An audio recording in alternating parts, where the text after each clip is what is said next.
All right, FightHype.com here, one of the top super featherweights in the sport. Lamont Roach Jr. getting back in the ring October 30th, live on DAZN on the undercard of Jaime Munguia taking on Turiano Johnson. Lamont, man, thanks for taking some time while you're driving to talk with us. How's everything going? Everything's good, man. I'm actually in the car because I'm leaving the gym. I just got finished sparring. Oh, cool. So you're getting the work in now. How's training? How's camp going? Training's going good. Camp is going good.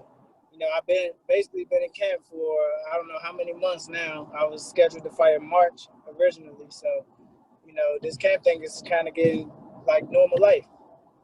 Right. And it's been almost a year since you fought. When you get in the ring, it'll have been almost a year. How hungry and anxious are you to get back in there? I'm very hungry, man. I'm just itching. I'm itching to get back in there. But first of all, you know, I'm grateful. You know, we're in difficult times right now, so I'm just, you know, honored to be back in the ring because there's a lot of people who aren't getting the same opportunities. You know, and obviously in that last fight, you challenged for the title, you know, the world title against Jamel Herring. It was a good fight, a close fight. Was there any mental recovery you had to have from that? Did it take a couple months to get over that, or? I wouldn't say months or anything like that. It's, you know, once we went back to the drawing board and we talked over and looked over the fight, you know, we realized that we let it slip. We let it slip away. And, you know, you live and you learn. There was an opportunity we wanted to capitalize because, you know, that win would change my life as far as, you know, boxing and achieving my main goal in boxing, honestly, to be a world champion. So, you know, we talked it over and it didn't really beat me up or anything like that I didn't get the victory. If anything, it made me very, very much stronger and it pushed me. What were some of the things, I know you're looking forward and not so much back, but what were some of the things you felt you could have capitalized on and you can capitalize on going forward? Just starting out the gate. If we would have pressed on the gas a little earlier, you know, maybe the outcome of the fight would have changed. You know, we hurt him in the last round. Maybe we could have hurt him earlier. So, you know, that was just the thing, just capitalizing on, you know, more offensive openings and stuff like that. Yeah, how much does experience play a key? Because, again, you know, he had almost 10 years of age on you. You're still only 25 years old. You just turned 25 in August. So yeah. How much do you feel like experience plays a role in getting over the hump to the title? Experience definitely plays a lot.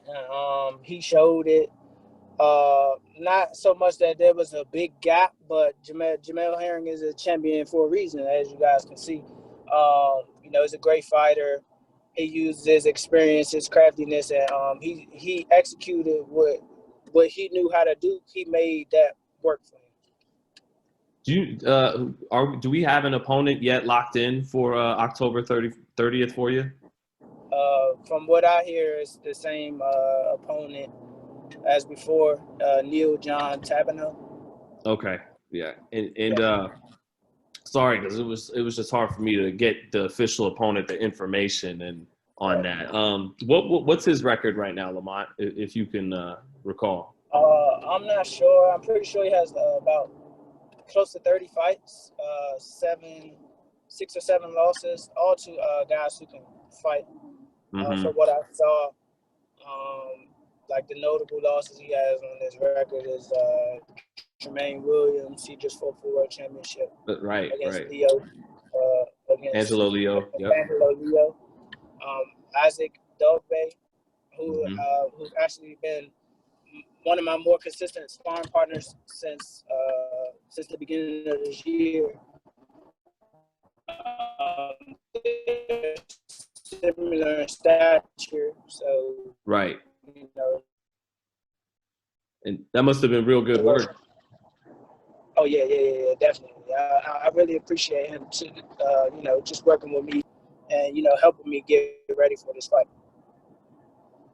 What do you want to? Is it just about, with almost a year out? Is it just about getting back in the ring and getting the victory and back on that track, or do you want to make a statement October 30th? It's definitely both. I feel as though that I didn't. To me, and what we told, to Golden Boy is that we really don't need this, get back fight. We want to be in there with the top opponents because that's what level we're on, and we know that. And honestly, the whole world knows that. From my last fight, even though we just came up a little short, I want to fight them guys on that same level. But this fight would definitely get the rust off due to how much rust. I've been since my first training camp. I've been in the gym. I was never out of the gym. I never took a break during quarantine. I stayed in the gym. So, after this fight, we're definitely back on track to world title.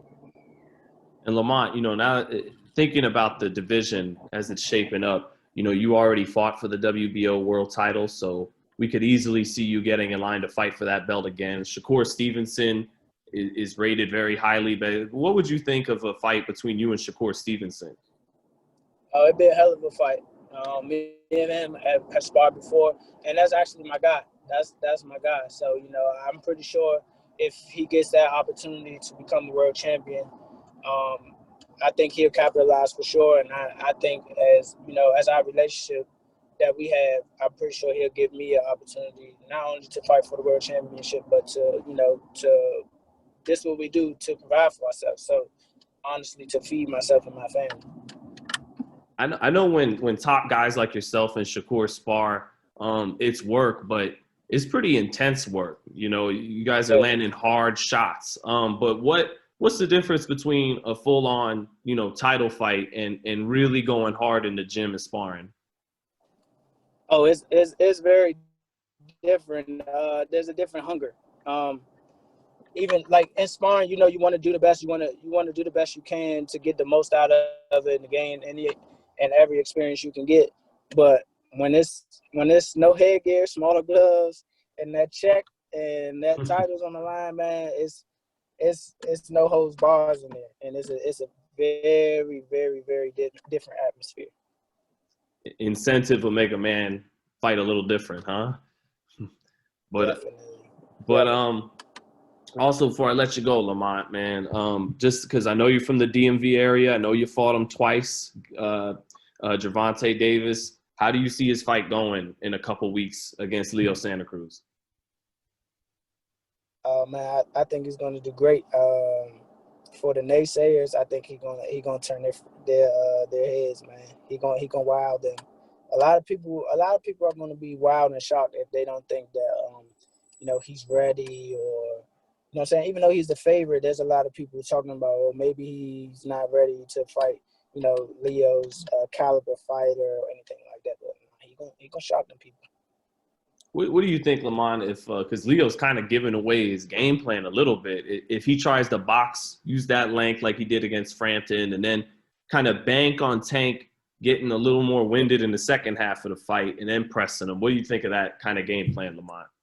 That's not – I don't know. I mean, it might suit him. It depends. It all depends on how he executes it, but that don't sound too smart to me.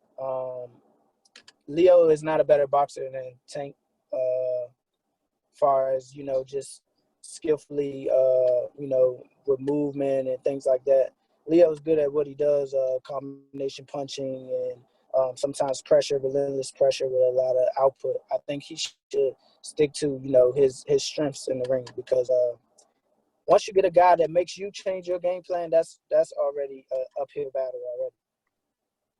Gotcha. Do you have a Gervonta by decision or by a stoppage knockout?